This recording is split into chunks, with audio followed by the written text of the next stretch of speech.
Çolpanbay'da атын ошо Çolpan жылдыз чыгып турду, анан атын Çolpanбай койгон экен. 7-классты бүтүп Gülnar деген кыз менен сүйлөшүп, азыр деле музейде ошон Gülnar аттуу кыз, ошонун жазган каты бар.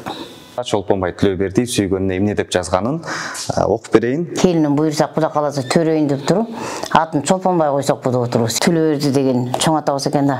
Эки кемпир болгон экен, бирөө Токолбай бичек. Акоптон башын командир, жаткан сол немистен кандай ушу чекеге немеге тийип өлүп калышып атат дейт. Ишагардын чуалып ошо жардам сурап атат дейт. Кино тасма тартылат деп.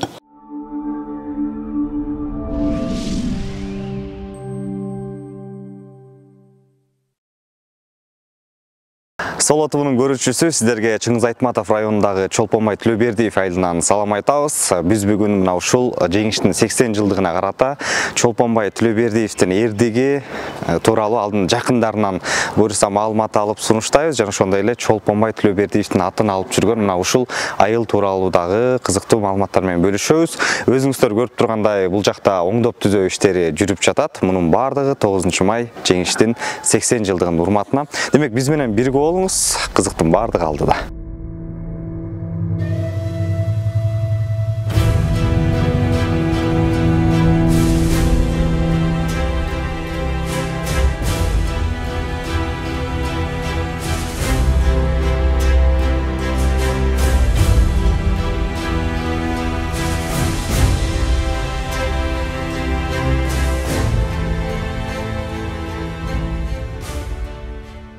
Мен ушул музейдин ичинде тазалыгын, ушул жактарын карап иштейм.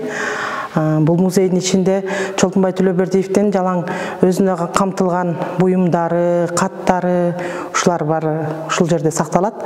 Анан бизге бул музейге сырттан да келип окуучулар, студенттер келип көрүп кетишет. Көл жактан келишет.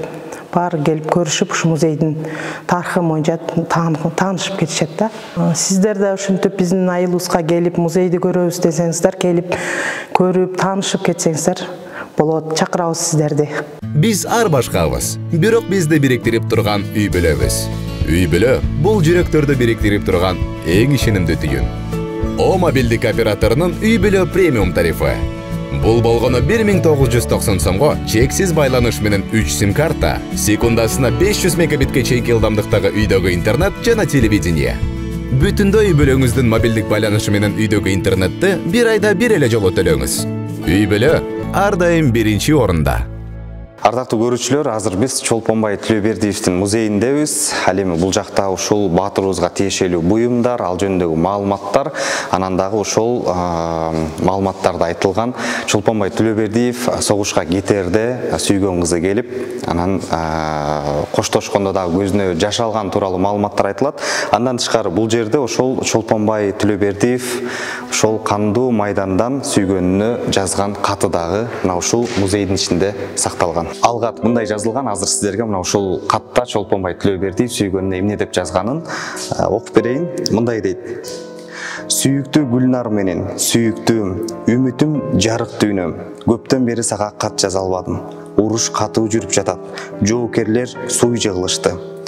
Ал эс жазып уйкубузда тынч эмес, бирок мен, жаным Gülnar, чыдамкайлык менен бекем турамын. Сенин каттарың мага болгон сүйүүң дем берип жатат. Бүгүн мага чоң кубанычтуу улуу күн. Мени куттуктасаң болот. Мен комсомолмун. Эчактан бери тилегеним ордунан чыкты. Эми үчөөбүз үчүн салгылашамын. Сен комсомол, өзүм. Биз фашисттин чабуулун токтоттук. Мындан артыбызга өткөрбөйбүз. Бир кадам артка чегинбейбиз деп бүт рота ант берди. Жакында согушка жөнөйбүз. Сенин катыңды алууга өтө эле ынтызар болдум. А сенин көзүңө көзүм түшсө, сенин жибектей чачыңды сылап койсом деген. Андан көбүрөөк да арманым бар. Мына ушул кат Çolpanбay Tilöberdiевдин кандуу согуштан жазган акыркы каты болгон. Мен данке атам 1923 жылкы Çolpanбay 22 жылкы Çolpanбay өзү 23 жылкы экен. Согуш башталганда Çolpanбay мен атам согушка чакырылат. Çolpanbayда кошо барам деп аны албай коет, жаш жетпей. Asker комиссариатына барып отырып, улам барып отырып, атам мен тең жаш болады. 22-ші жылқы болады. Жаш жетпегендіктен. Агестем соғышқа аскер керек болып атқанда, Алиоқтан алар мақұл болады, жаш жетпізді. Ошо мен атам екеуі тең кеткен екен, азыркы Жамбыл, өзгеркі Олята болған екен, осы жерге барғанда екеуін бөліп кетеді екеуі. Чолпонбай ошонда эмеге аскер комиссариатынан бөлүп кеткенден Воронеж областын Селовня деген айылынан ошол жерден эрдик көрсөтөт да. Аны ошол кездеги бийлик орус бийлигинин Александр Матросовдун эрдигин кайталады деп жарыя кылганда. Бирок кийин тастыктап койду. Ал 6-августта эрдик көрсөтсө Александр Матросов 43-ші жылы 27 февралда Чолпонбайдың эрдигин кайталаган. Тагыраак айтканда 6 айдан кийин акыры жарыя тарых тастыктап чындыкка далилдеп койду да. Жаш кезинде Тельман айылы мен укканыма караганда 7 класс болчу да. Анан ушу Бакайыр айылына барып окуган экен, азыркы Бакайыр айылы. О жерде бүтүп 7-ші класты бүтүп Гүлнар деген кыз менен сүйлөшүп, неме жаш кезде кийин ошо менен сүйлөшүп жүргөндө согуш башталып калат.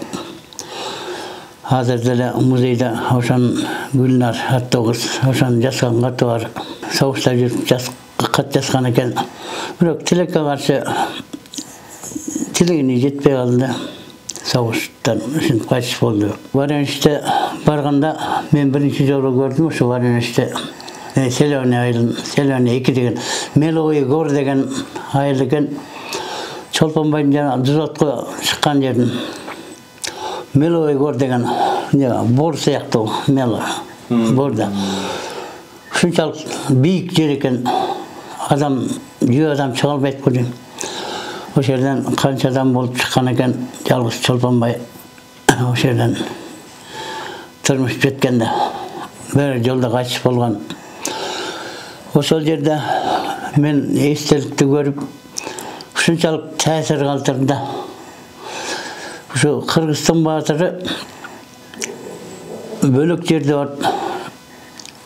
Ушундай баатырдык көрсөтүп, ошол жерде эстелиги турганга абдан сыймыктан.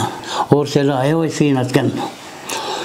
Сыймыктан экен орус. Наш Чолпонбай, ваш Чолпонбай, ваш Чолпонбай, наш Чолпонбай деп айтат. Музейде азыр Кара чач энеси деп турат. Энеси шында Зуреке. А Кара чач энеси өгөй энеси болгон. Кийин өгөй байбиче дебейсиң бе? Токол байбиче болгон. Бир туугандары Болотбек Токон деген бар. Ал эми картайып 86-га чыкты. Түлөбү Турдакун деген бар эле, агам кайтыш болуп кетти. Адан кийин эле мен буюрса Чолпонбайдын мынакей эстелиги курулуп атат. Мен ойлойм, Чолпонбай түбөлүккө унутулбайт. Бул жеңиш майрамынакей жеңиш майрам келип атат. Бул оңой олтоң жеңиш майрам эмес. Мен ойлойм, ушу майрам, жеңиш майрам, улуу жеңиш майрам. Бул миллиондогон адамдардын көз жашы менен келди. Миллиондогон адамдардын өмүрүн алды. Ушунун жубай болом. 2 кыз, 1 балам бар. 1 балам кайтыш болуп кеткен. 90-жылкы балам. Шофер КамАЗ айдайт. 3 эркек, 1 кыз бар. Эми келиним буйрсак Куда каласа төрөйүн деп туруп, атын Чолпонбай койсок деп отурубуз. Буйрсак Куда каласа аман эсен көз чарса. Чоң атабыздын немеси Түлөберди деген чоң атабыз экен да. Анын ошо Зуреке Кара чач деген 2 кемпир болгон экен. Бирөө Токол байбиче, Кара чач төрөбүптүр, Зуреке төрөгөн экен. Анан ошо бунун атасын жана кайтыш болуп кеткен кайнагамды ошо Батыр атабызды төрөгөн экен. Анан тиги Чолпонбайды ошо булар ээн жерде жашаш экен да, чоң атабыз молду экен. Анан ошондо төрөгөн экен. Чолпонбайды атын ошо Чолпон жылдыз чыгып турду, анан атын Чолпонбай койгон экен. Ошо элдин айтып ошо да. Анан кийин бул Телман айылына көчүп кетишкен экен да, мен укканым ошо. Элдерден укканым ошо да. Биз эмесе билбейбиз деле да мен муну. Жыл сайын венок коюп турабыз, үй-бүлөбүз менен эч качан унутпайбыз. Дайыма барып эскерүү кылып, айрыкча 6-августта ертип көрсөтүп өлгөн күнү да, кайтыш болгон күнү анда барып Куран окуп турабыз. Кирпкада кызым ошондой турмушка чыккан. Айзат деген ошо детсадта иштейт. Мугалим окуусун бүткөн. Ушундай бетке чабар, ушундай да. Эч нерседен тайманбайт. Аны соттун окууна окутабыз деп жүрүп телебизге жетпей калдык, ала качып кеткен. Анан окуусун бүткөн, мугалим окуун бүткөн, азыр ошо ылдый жакта детсадта иштейт. Буюрса 4-5 жыл мурун айттым эле, ошол жөнүндө Чолпонбай Төлөбердиев жөнүндө кино тартылса деп. Тилекке жараша быйыл Чолпонбай Төлөбердиев атын кино тасма тартылат деп драма театрдын артисттери келип кетишти, мен үйдө жок элем. Кандай маалымат ала алган жокмун алардан. Тартылат деп атат. Ошолор тартылса жакшы болот эле. Азыр жөнөкөй эле бир комедиялар тартылып атпайбы? Анан көрүп, ошо жаштарга үйүндө Чолпонбай ким болгон, ошо кеңири масштабта бир кино тартылса, келечекте өсүп келаткан муундарга жакшы болот эле дейм. Айтып калчу да, согушка жаңы бардык дейт. Акып атып атканда немистер атып атса, бир кызыктуу нерсе дейм, бир кызыктуу нерсе болуп кетет. Кейбірлер немістен қандай кіші болды деп көрөбүз деп эле окоптон башын командир жатқан сол немістен қандай кіші чекеге немеге тийип өлүп калышып атат дейт. Биз ошо немистер Москва чейин жакын келип калбадыбы? Ошондо качып келатып дейт, качып келатсак бир адамдарды көрдүм дейт, ишагардын чубалып ошо жардам сурап атат дейт. Караңыз, ушунчалык кыйынчылыктар болот, ушунчалык согуш аламат болгон дейм, андай согуш эч ким көрбөсүн. Андай согушты азыркы жаштар көрбөсүн, согуш эмне экенин билбей калса экен, элайым эле. Ата-энелер сыстабасын, балам дегиспесин, Кудайым. Согуш андай согуш эч кимге эч качан каалабайм, андай согуш кайталанбас экен деп ойлойм.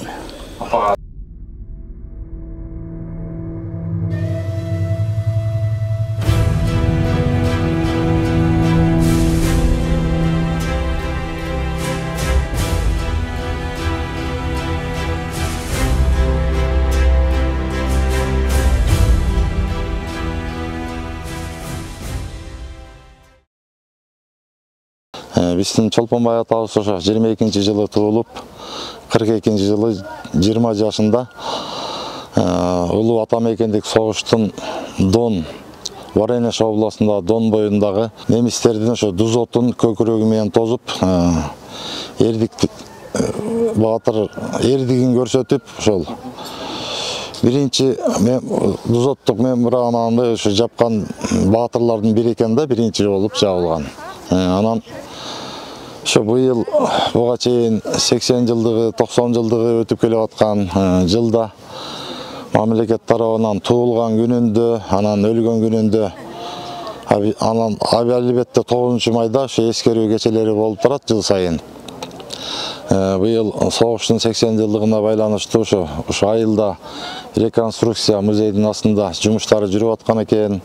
Бу да өкмөт тарабынан, айыл өкмөтүбүздүн тарабынан, анан 1-2 жыл болду. Чолпонбай атабыздын 100 жылдыгы өткөн, 100 жылдык марекеси. Ошол Чолпонбай атабыздын эрдигинен ошол убактагы согуштун 15 мамлекеттин убагында ошо биринчилерден болуп Дузотту тоскон баатырлардын бири экен. Андан кийин Александр Матросов дегенди кийин 6 айдан кийин тоскон экен да алчы. Анан ошол кезде Совет бийлигинин күчтүүлүгүнө ошо Матросовду биринчи чыгарып койгон экен да, анан кийин тарыхтастыктап Чолпонбай атабызды биринчи кылып Матросов 6 айдан кийин өткүзгөн экен, тоскон экен деп чыгышты да. Ошол айылда ушу жаштар, айыл өкмөт тарабынан быйыл 80 жылдыкка өйдөнкү жолдун айрылышында чакан эстелиги бар эле, ал бөлөк мектепке, училищага которулуп, ал жерге ушу 80 жылдыкка карата чоң эстелик коюлайын деп атат. Жерде көрүп атырыңар, жаңы жумуштары жүрүп атат. Айылда өзгөрүүлөр аябай эле көп, айыл өкмөттөр салынды, жаңы музей ачылды артында. 2-3 жыл болуп калды. 2 ФАП курулду, жаңы детсадтар курулуп атат, өзгөрүштөр аябай эле көп да. Бул жерде жаңы Чолпонбай атындагы Дом культура бүттү өкмөт тарабынан. Ошол мен айтарым ошо, дайым эле ошо дүйнөдө тышчылык, андай согушту ошо биз урпактарым көрбөсүн деп ата аларыбыз, чоң ата, чоң апаларыбыз айткандай, андай согуш болбой эле койсун, элибизде, жерибизде тынччылык болсун, дайыма өнүгүү өзү болсун.